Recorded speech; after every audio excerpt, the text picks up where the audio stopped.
Hello, magandang araw nga pala sa inyo. Today nga pala another puti na naman ang aming mga sitaw.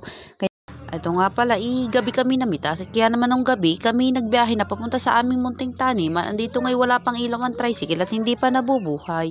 Kami nga pala sama-sama ulit at yung ibang mamimitas ay nauna na sa dampa. Kaya nga pala ito ako ipakikita ko kayo sa amin. Yan nga pala bago namin recruit si Didi. Ay di ngayon matapos ang napakahaba naming biyahe, fast forward na dumating na kami dito. Dito nga pala kami naggagayak-gayak na parang sa aming pag-harvest. Ay di nga pala kanya-kanya na kami ng suot ng aming mga kailangan.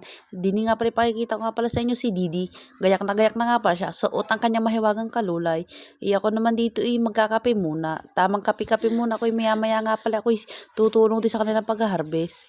Kasi naman ako'y nagugutom na dapat pag namitas ka dapat talaga puno ang tiyan mo para naman ikaw hindi maliw-liw, para naman ikaw hindi malisan pag namimitas at sayang din nga naman pag may nalisanan.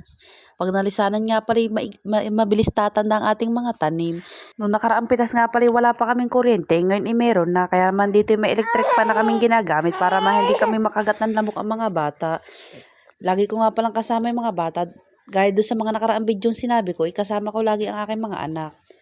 Kaya naman tulog na sila dito dahil nga pala mahigit alas 9 na kami nag-umpisa magpitas.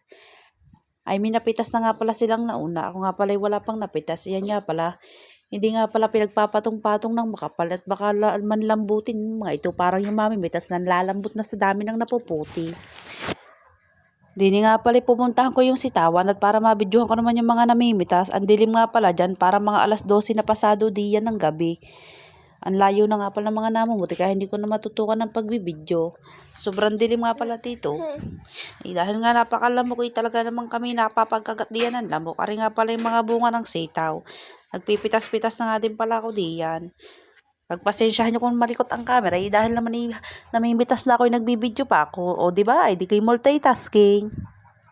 Di ngayon natapos na kaming mamitas, di hinakot-hakot na namin din sa dampa. Baka naman kasi doon makuha pa ng iba maunahan pa kami. Di ngayon nagtutulong-tulong na kami patong-patong na ang sitaw para kami makatulog pa. Para may lakas pa para magplastik ng mga sitaw kinabukasan. Nga pala matapos maghakot nagtulog muna kami at nitong alas 4 ng madaling araw nagsimula na kami magplastik para naman kami hindi natanghal iinpat kasi medyo dumami-dami na rin ang aming napitas. Dito kayo nag-uumpisa na magliwanag hindi pa rin kami tapos meron pa rin kaming natitirang mga kailangan plastik. Kukunti na nga pala kaya naman dito nagsaing nga ako para naman maya-maya makapag-almusal na kami nang hindi naman kami magutom. Nagluto nga lang pala ako dito ng kanin. At nang maluto na yung kanin, nagluto naman ako ng ulam. Longganisa nga lang pala ang pinirito ko. Tama ng tipid-tipid muna at naman ibabago pa kaming napitas. Pagka talagang nakakarami na, di sarap-sarapan na ang ulam. Di inungit natapos na nagtulog-tulog muna sila diyan. Di kaya ngay maraming salamat sa mga lahat ng mga nanood diyan. Sana patuloy pa rin kayo suporta.